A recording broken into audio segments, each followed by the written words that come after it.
Hey guys, welcome back to my YouTube channel. So today, as you can see from the setup, we're going to have a very serious conversation. No, I'm just kidding.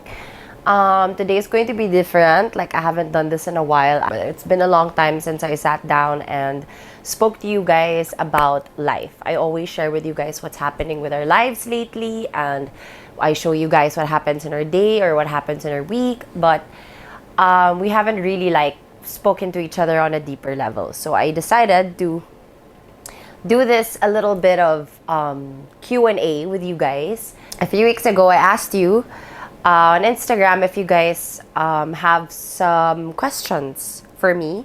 If may mga gusto kayong malaman about, me.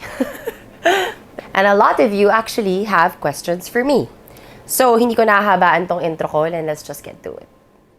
Okay, so mag-ano naman tayo, levels. Level 1 muna tayo sa question. Okay, first question. This is from my friend. Her name's Natalia Ortega. Hi, Tals. I miss you. So her question is, when travel is allowed and things start to get normal, where would you take Mili? I think I've said this, I've mentioned this before on the vlog. If okay na to travel and confident na kami ni Javi, dalhin siya sa mga ibang bansa talaga kasi we've only taken her within Manila lang, within the Philippines. Hindi pa namin talaga siya nilalayo from the Philippines. So we've already spoken about it when the time is right and everything is better. We really want to take her to Disneyland. Kasi follower kayo sa Instagram ko and subscriber kayo dito sa vlog ko, alam niyo that Mili is obsessed with Mickey and Minnie Mouse. So it's a dream of any parent, I think, to take their children or their kid to Disneyland. And we both share that dream. Javi and I have been really daydreaming about taking her to Disneyland because we know she's really gonna have the time of her life. So, isa yan sa bucket list namin kapag okay nang mag-travel, doon namin siya unang dadalhin. Either in Tokyo or in Paris, we'll never know kung may budget. Or to the States. So, yan. Yun yung plan namin kay Mili if ever pwede nang mag-travel talaga. Yeah. Next. How was life lately, or how is life lately? Lately, life has been great. I have a lot, paano ko ba i-explain? Lately, medyo naging busy ako more than ever since the year started, ever since 2022 started. I think I just never stopped working. Parang this 2022, kinondisyon ko talaga yung sarili ko na mag-iipon ako this year, na yung pera ko ngayon, hindi ko masyado ilalabas sa luho kasi hindi ko naman siya talaga kailangan. It's just a want. Sabi ko, this year, mas mag-iipon ako and i-invest ko yung pera ko sa tama. So, start of the year, I've already invested in 3 companies that 2 of them we built and the other one is, one of them we built or currently building and 2 of them are already existing, but we are expanding. So a lot of things are, 4 businesses pala. 2 I'm building and 2 it's already existing, but we're expanding. So yon. That's all I can say for now, but I will announce all of them very, very soon. I truly believe in all of the things that I invested this year because personally, ginagamit ko siya and personally, ito yung mga kailangan or essential siya sa buhay ko. So, yan. I'm gonna share that with you guys on a separate time kapag planchado na lahat and kapag ready na kami i-share sa inyo. So, that's all I can say for now. And then, okay, next. Do you still want to pursue your college studies? This is actually a good question. This is my major frustration in life. Like, wala akong regret sa buhay ko, but if there's one thing that I regret doing is that hindi ko natapos yung college. Hindi ko natapos yung course ko, which is Fashion Design and Merchandising in CSB.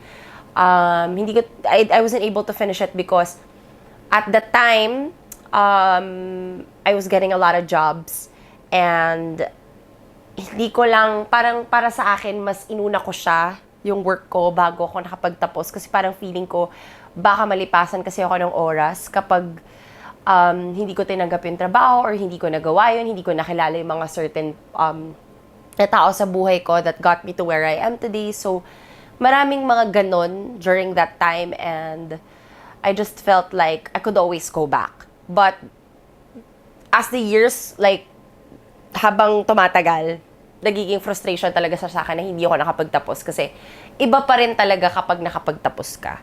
Iba pa rin talaga kapag masasabi mong may diploma ka at iba pa rin talaga kapag na-train ka ng college. Yun lang yun. But if there's anything, it's never too late to go back to school. And I'm actually thinking about going back to school but this time for business naman kasi I'm handling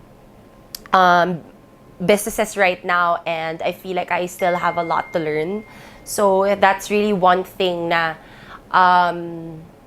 plan kong gawin, if not this year, maybe next year. So thank you for that question. Next question is, how do you handle your finances? With my finances, it took a while for me to actually learn a lot of things and get into business and knowing how to save money, where to put my money. It took me a while, like a lot of time and a lot of questions and a lot of training from Javi kasi si Javi yung actually magaling sa ganyan, yung kung saan mag-invest, even with trading, like he taught me a lot when in terms of these things. So that's actually one of the things I want to share with you guys. When in terms of my finances, I have my savings account which is I don't touch. Yun lang yung for emergency purposes na kailangan talaga maglabas ng pera kasi may kailangang bayaran. That's the only time I put out money from that account. And then I have another account for my spending. Yun naman yung ginagamit ko kapag may kailangan akong bilhin or may gusto akong bilhin. And then, there's another account which is the joint account of me and Javi. Dun sa joint account na yun, dun naman yung mga expenses namin sa bahay, salary ni Rose, and all the needs of Mili is in that account. And then, I have another account for just investment. So, ito yung mga account na doon ako naglalabas ng pera kung gusto ko mag-invest or I just wanna put my money somewhere. And that's one of the things na gusto kong i-share sa inyo today. I want to introduce to you Binomo. So, Binomo is one of the things na pinagkakaabalahan namin ni Javi lately.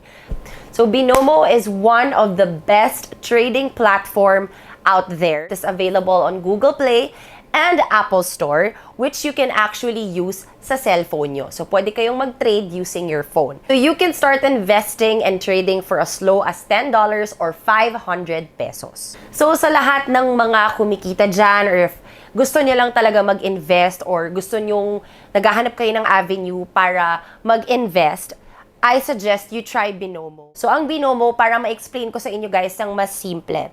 All you have to do is when you download the app, papakiramdaman nyo lang yung market. Pag tumataas siya, dun kayo magko-close ng deal. So, if you look here, I will show you guys an example how it works. As you can see here, pag tumataas yung market, doon kayo mag-i-invest ng pera. Doon kayo magko-close ng deal. So, habang pag nakikita niyo yung tumataas, ibig sabihin niya na yung right opportunity for you to invest or close the deal. But, gusto ko rin i-share sa inyo na may possibility na mawala yung capital nyo. Dahil, again, this is a trading platform and investment to. Minsan, nangyayari talaga sa trading na nawawala yung capital nyo. But you guys can also earn as much as 90% of your capital. Really is an investment. So, there are times na the market, pag bumababa siya, nawawala din yung capital mo, but kumapit lang kayo, pakiramdaman nyo lang yung market, and really allot time for it because hindi naman siya parang everyday umaakyat. Kailangan din talagang bantayan nyo siya para naman maprotektahan nyo din yung investment nyo. You can easily withdraw all your earnings from the Binomo app. Super simple, super smooth. Wala silang kukunin na transaction fee or any charges para i-withdraw yung pera nyo. Makukuha nyo yan ng buong buo. So guys, if gusto nyo ba ma-educate or gusto nyo paaralin how Binomo works or gusto nyo muna kapain yung market bago talaga kayo mag-invest, merong demo account ang Binomo. Sa demo account nila, meron tong, I think if I'm not mistaken, 50,000 pesos or $1,000 na pwede nyong gamitin para maaral nyo yung market, makapa nyo how it works, and para din matuto kayo kung paano mag-trade ng maayos. So, maaaral nyo kung paano bang mag-invest pag tumataas yung market. So, pag feeling nyo na master nyo na siya, alam nyo na, nakakapa nyo na yung market, pwede na kayong gumawa ng account and you can start investing already. So, Binomo is available on Apple Store and Google Play if you guys want to get into it. Madali lang naman siya aralin, hindi naman siya very complicated, but sa lahat ng magda-download ng app and sa lahat ng gustong mag-invest sa Binomo, make sure that you are 18 years old and above. Kasi pang matanda lang to guys, isipin nyo, pera din ang pinag-uusapan dito. This is an investment, hindi lang to laro-laro dahil ang hirap naman if wala kang alam sa pinapasok mo, tapos nag-invest ka ng pera. Kasi madali mawala ang pera. So, that's why it is best if you're 18 years old and above to be able to get into this platform and start trading. So, tip lang yan sa lahat ng gustong mag-invest. But again, there's a risk. When it comes to trading, may risk po talaga yan. High chance na mawawala ang capital na pinapasok nyo. But it also comes with a reward. You can earn as much as 90% of your capital if successful yung deal nyo. So, yan. That's all I can share for you guys when it comes to these things. But this is the easiest way na share ko sa inyo mag-invest ng pera nyo. If ayaw nyo pa muna mag-invest ng malaki sa ibang business or to start a business, gusto nyo muna siya gawin sa bahay nyo, or, you know, baby steps before kayo mag-invest sa mas malaking bagay, then this is the app for you. Check out Binomo on Google Play and Apple Store. Kailan nyo balak sundan si Mili Bear? A lot of people have been asking us this. Well, if pag-uusapan natin yung timeline, dapat talaga this year kami mag-start ulit, mag-try to have baby number 2. But since the pandemic happened, kasi when Mili was born, Javi and I made the timeline for the both of us kung kailan kami magkakaroon ng second kid. And we gave ourselves 3 years to of course, spend time with Mili, give her everything that she needs, be a good parent, be good parents, and just enjoy her first for the first 3 years of her life before we give her a sibling. Like, we had a timeline before the pandemic started, but nung nagka-pandemic, medyo nagkaiba-iba na talaga yung mga plano. So for now, our priority is to help our businesses that we invested in and the business that we're building, which also is the mill and everything that will fall under it. Gusto pa muna namin siya palaguin para may enough kami. Syempre kasi diba when you start a family, and most especially kapag dalawa na yung anak mo, you have to be more ready financially as well. And so yan muna yung goals namin ni Javi, probably by this this year, na mag-ipon muna kami when we have more resources. I cannot even express. But when we're more stable financially, we can think of baby number 2. But, yeah. So, probably next year. So, may this be the year that we both thrive in our businesses so that we can think of giving Mili a sibling. But I'm not gonna lie, I have been having baby fever. And ayoko din magsalita ng patapos kasi baka biglang bukas puntis na ako, hindi ko alam. But yes, if it's according to plan, baka late this year or next year, but kung ibigay ni God bukas, I would be happy to give Mili a sibling. So that's all I can say. Next, what did you and Javi fought about, if I may ask? Baka you're asking me what we fight about. The thing with Javi and I is we rarely fight. Like, maybe we have a little bit of arguments during the day, but it doesn't ever grow into a fight. Like, hindi kami nag-aaway. Siguro in our whole relationship, I think magfa 5 years na kami ni Javi. Sa 5 years namin, parang bilang lang ng kamay ko yung times na nag-away kami, na nagsigawan kami because it was serious. But it never came to a point na we would fight every day. Walang ganun. Actually, Javi and I very seldomly fight. Probably in a year, once or twice a year lang kami nag-aaway. We got along so well. Although we do have arguments, syempre you're married. Like, you live with a boy. I'm pretty sure a lot of girls will agree with me that there are some things we just don't agree with, including like a dirty banyo, a dirty sink, toilet na iniwang nakataas, or laundry that's on the floor, yung mga ganyan na arguments. But mga big arguments, wala pa naman kaming sobrang serious na argument. Okay. Next, will you allow Melitta to enter showbiz when she grows up? My personal opinion, I wouldn't want her to enter the business because even if I'm not in the showbiz world, I grew up in it. Both sides of my family, down to my siblings, are in the showbiz industry, and I think I saw enough. I saw and witnessed so many things that I really don't want my daughter to ever go through. So I wish that it does not ever cross her mind. But let's say it does, and she has the heart and the passion for it, then I won't stop her. Like, as parents, you're supposed to be there to support your children, whatever profession or whatever they want to be in the future. Stopping them would just make them want to do it more.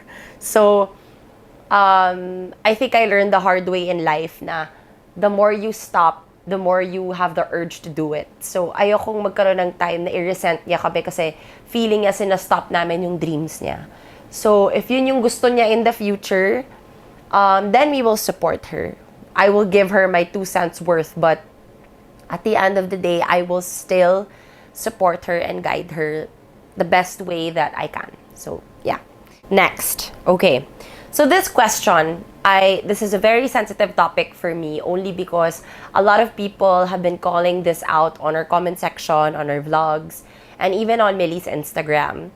And this is the first time I'm ever talking about it only because I just want to clear a few things. And I also want to call out the people who uses this as an attack towards my daughter or towards us.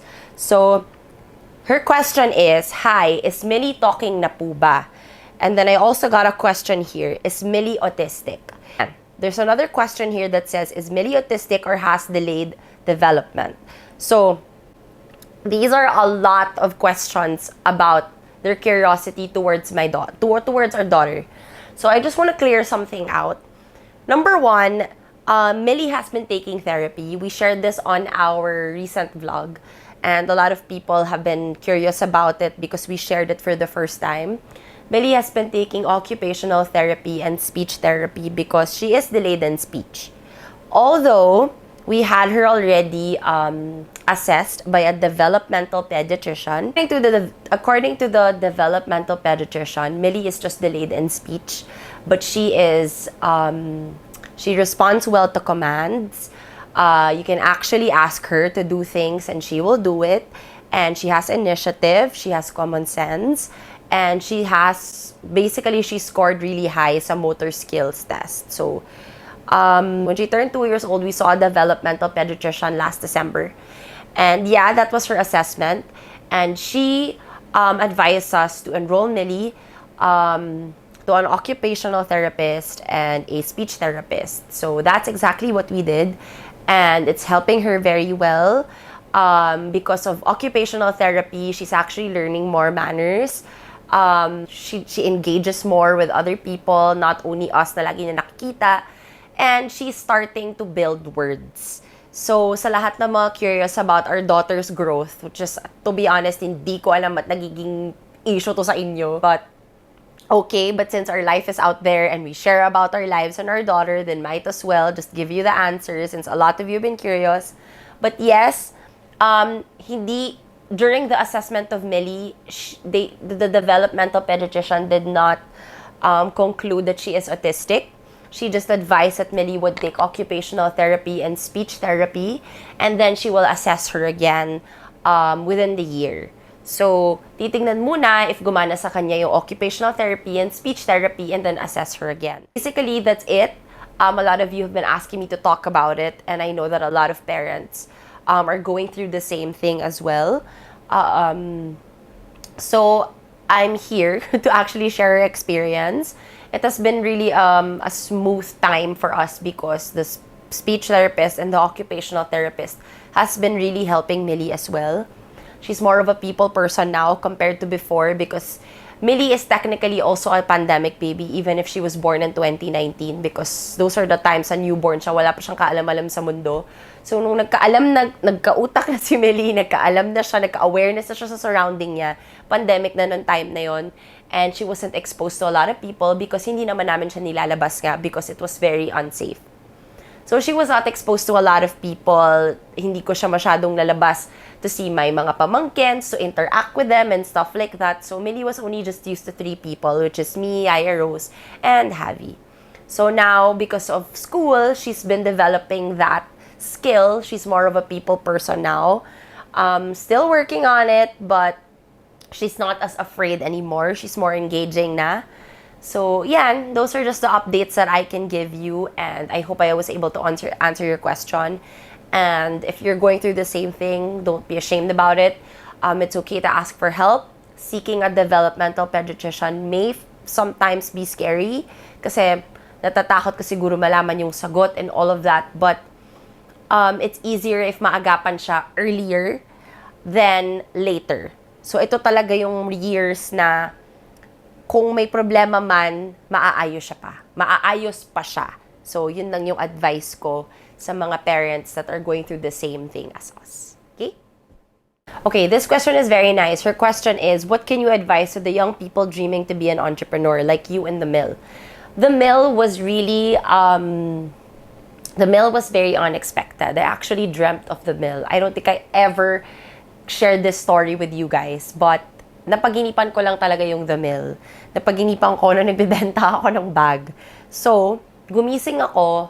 If there's one thing na masashare ko sa inyo is, dati talaga wala akong bilib sa sarili ko. As in, pagka may gusto akong gawing business or meron akong gustong gawin sa life, lagi kong iniisip na siya, hindi ko to kaya or wala akong ganung confidence sa sarili ko para i-risk yun.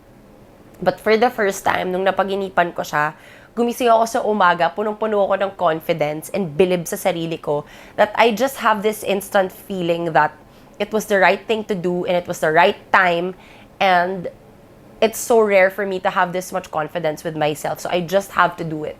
And everything just fell into place. I think the first step to doing or starting a business is believing in yourself first. And 2, doing your research also, kung ano yung business sa papasukan mo. You have to know your market, you have to know kung ano yung ibebenta mo. Kailangan pa muna maghanap ng mga tamang suppliers or mga manufacturers. Kailangan mo equip yung sarili mo bago ka mag-start ng anything. Dahil at the end of the day, pera mo yung on the line, kapital mo yon, pangalan mo yon. So, you also have to protect yourself in that sense. And doon din kasi minsan nagfe-fail ang business kapag nawawalan ka ng bilib sa sarili mo or sa business mo. So, if there's one thing na gagawin nyo, if gusto nyo talaga mag-start, you think it's your passion, you go for it. It's never too late. Wala naman pong age limit ang mangarap. Wala din naman pong age limit ang pag-start ng business. Kung ready ka naman, may capital ka naman, and you have the dream, you have the passion, and you have the resources, then there's no stopping you from starting whatever you want to do. So, yeah. Next, may nagtanong sa akin, how's your business so far? The mill is doing well, but we still have a lot to learn. Marami pa po kaming mga pagkakamali na kailangan itama. Marami pa kaming room to grow. So far, so good naman po kami. We've only been running for almost a year, and we've already moved into a bigger office. We have more employees, and marami po sa inyong nagtatrust sa bags namin. Kaya maraming salamat po sa lahat ng nakabili ng The Mill bags. I hope na nagustuhan niyo po sila at nakakatulong sila sa mga daily lives nyo. Promise na marami po kaming in store para sa inyo, and I just want you to know that all your comments and all your suggestions do not go unnoticed. Pinag-uusapan po namin yan, binabasa po namin lahat yan, and isinasagawa rin po namin lahat yan. So, thank you so much sa lahat ng sumusuporta sa The Mill. I hope that you will continue to support us and love the brand because marami pa po kaming ibibigay at marami pa po kaming ibubuga, basically. And sana kasama pa rin ho namin kayo in the next 5, 10, 15, 20, 90 years. And there you have it, guys. So I hope you enjoyed this video. Sana naman may natutunan kayo dito sa video na to. And I hope you like this video. Thank you so much for sending in your questions. I enjoyed talking to you all. I enjoyed sitting down here and talking to you guys about these things because it's been a long time since I did this. I hope you are all safe and well. And I'll see you guys on my next video. Bye!